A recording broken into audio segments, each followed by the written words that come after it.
What is the condition of Sergeant Kruger? Yes, I see. Well, let me know if there's any change in his condition. He's dead. It's one of those things. He doesn't even like really kill this cop. He just like hits him, and the guy like fucking just walks straight off the edge of the opera balcony. Yeah. And then they try to escape from the opera being pursued by the police, and it is just literally, it's sight gags like that. Absolutely. They try to like make their way out through a door marked janitor, and they open it and there's just a janitor there. So they then go to the prop room, which is a room full of propellers. It's like just this is the thing. You either like this shit, or you like at some point it just starts wearing on you. Oh, I can't imagine that, because to me it is just the most fun shit ever. And like, so we'll talk a little bit. Well, no, let's talk about Police Squad. Let's take a diversion and talk about Police Squad. Oh, please. Police Squad was a 1982 TV series made by the same people. It was cancelled after only 6 episodes. It starred Leslie Nielsen and was later adapted into the Naked Gun films. The Naked Gun. Listeners, you may have seen it. Naked Gun was a lot more slapstick. There was a lot it was a lot more crude. Police Squad was a lot more stuff like this, a lot more sight gags, a lot of very like clever like one-liners and tricks using the camera and so on. And it was cancelled after 6 episodes. My favorite Police Squad joke: "Who are you and how did you get in here? I'm a locksmith, and I'm a locksmith." Mm-hmm. It also contains my favorite joke of all time, which is when 2 characters say, "Let's go outside and discuss this in the Japanese garden." And they walk outside and there's a bunch of Japanese people standing around in pots. It's just never mentioned. It just fucking kills me every time.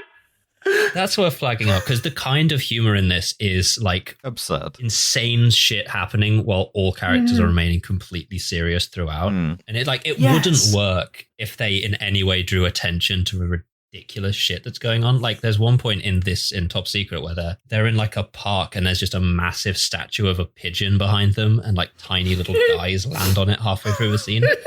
And it's like, it's just happening in the background. Like it doesn't play on anything that's actually happening in the scene. It doesn't bring the narrative forward, but it's like, this is a joke. Would you like some more? Would you like 45 more?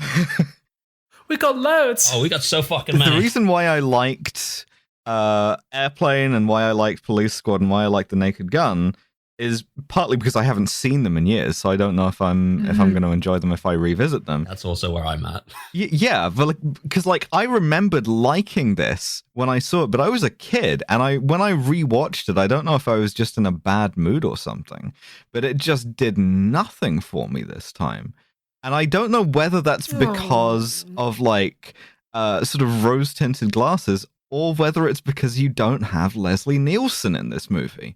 Because Leslie Nielsen's gift was to play all of this shit absolutely straight.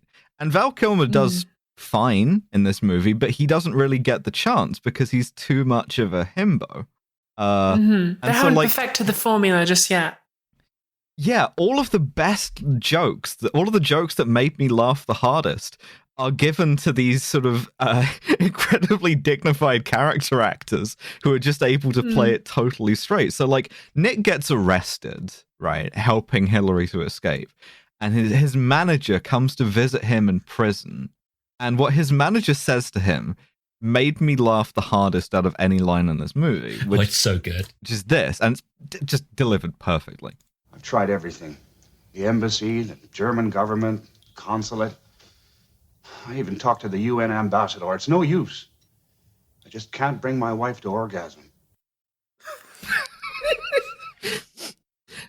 To which Val Kilmer replies by giving him this fucking colossal dildo. The anal intruder, which is a jackhammer from the floor. Yeah. It's played absolutely straight. Like, Dev, you hit the nail on the head earlier on. There's no character in this whose job it is to signal to the audience that there is a joke. Everyone is the straight man. And I think in a way, so I contrast this very much to something like The Good Place, which people, because of Philosophy Tube, people keep telling me to watch. And I watched a couple of episodes of and really didn't like it because there's this there's this recurring thing in American TV shows where a character will say the joke and then the other character will respond, did you just say joke? And then you get a shot of the first character and a shot of the second character, and they do a kind of weird, and then they continue the scene. And I'm like, fucking get on with it! Like, you don't need to like waste my fucking, just do the joke, bam, bam, bam, bam, bam, joke, just do it. Like, if the fucking audience don't register that it's a joke, or they don't get it, or they don't find it funny, it doesn't fucking help to be like, this was a joke. That's their own fucking fault. Do you see that it was a joke? Like, it doesn't. They should turn off and watch something else. They suck. Like, no, but so, and that's why. Think of like any scenario, right? You tell a joke. There are three things that can happen. A, the audience get it. They think it's funny. B, the audience get it. They don't think it was funny. Or C, the audience don't get it. Literally none of those scenarios are improved by drawing attention back to the joke and being like, wasn't that funny, guys? Do you want to give that another go? Because in the situation where you understood and you thought it was funny, you're going to kill the joke by pointing it out again. If you saw it and you didn't think it was funny, you're going to bore the shit out of the guy watching. And then if they don't get it, it doesn't help. Just move on, do another joke. Yeah. But and that's how this is scenario D. Scenario D is that the audience aren't paying attention because they be on their damn phones. And that's why I think they do be on their damn phone. They do be on their phones. They're always on the phone. What if phones but too much? And that's why I think this sort of comedy like couldn't be made now. And it's also why Police Squad was cancelled. Because if you are not like paying attention 100% to this, and like, then you are going to miss everything. And I know this because in the first 10 minutes of rewatching this film, I tried to paint my toenails and I was like, I can't do both at the same time. Like, you have to sit down and watch this film. And this ended up like, so at university, I don't think I've ever told this story before. At university, I was involved in a sketch comedy group. And I used to write shit that was exactly like this. No, it wasn't the first. God, I wasn't at Cambridge. What do you think I am? I know. I was sorry. at St Andrews, the University of the Working Class. I think that's libel, but I said you were at Cambridge. No, my brother was at Cambridge. So yeah, I used to write stuff that was exactly like this. And like a lot of my sketches that I wrote were about police detectives. And I had one where a police detective came in and said, hello, I'm Detective Constable David Clark, DC. Call me DC, DC, DC. And then I immediately moved on. And then it was just like, we searched the apartment before you arrived. Any drugs? No, thanks. I had some before I came. Any semen? No, thanks. I had some after I came. And it was all just like, it was all shit like this. And like, it either bombed or like absolutely brought the house down, depending on whether the audience had their fucking eyes open or not. Like, and that's what it still informs the way I write in Philosophy Tube today, where I'm not going to telegraph what the joke is. Like, you got to fucking watch.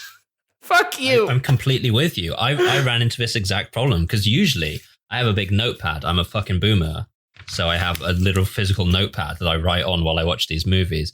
And I was like looking down to finish writing a sentence and then I'd look back up and I'd miss like four jokes. Yeah. So I got to the point where, I got to the point where I stopped making notes because I realized the plot was ancillary. But also, actually, all of my notes are about what Val Kilmer could do to me. Which we'll get to. Yeah, if you just want to read those into the record. Yeah, I've said he could suck this nut from the back. Mm-hmm. I've said that he could chuff my dick and balls like a cigar. Uh-huh. I've said that he could prune me off, and I don't know what I meant by that. I presume that's like sucking you off until like your dick takes on the sort of prune yeah, like texture. I've been in the bath too long. Yeah. But I've been in Val Kilmer's mouth too long. But also, I had to keep pausing it. If I was going to make a note, which was about what Val Kilmer could do to me, I had to pause the film and then make it and restart it again because I couldn't do the thing I usually did. Imagine watching this in a cinema too. Imagine watching this in a movie theater. Oh, that'd be embarrassing because I was rock solid. I just mean in terms of like, you can't pause, you can't go back. You're going to like miss about half of this shit if you're distracted. If you brought pick and mix to this movie, you're fucked. Yeah, you're fucked. Yeah. It's just going to be like a normal film to you that isn't funny. I'm watching Top Secret in a cinema. I keep leaning across to my date and being like, hey, Val Kilmer could fuck me. Well, that's actually not true. I would fuck Val Kilmer. I don't think Val Kilmer could fuck me. And your date, Val Kilmer, is like, situation. I know. And then he's like, I was in Batman. So I was in Top Gun. And now I'm like 70 years old. And yeah. Yeah. Again, this is another one of those situations. I'm watching an old film. It's like what I said about Diana Rigg on the last 3 episodes. Aging is fake. Does not happen. If you're in a movie, you stay the age that you were in that movie forever until I see you in another movie, and then you're that age. Yeah, that's right. It's like Abby in my head is always wearing the outfit that she wore in the last Philosophy Tube video. To be fair, those outfits do keep getting better as well, so that's not a problem. Thank you.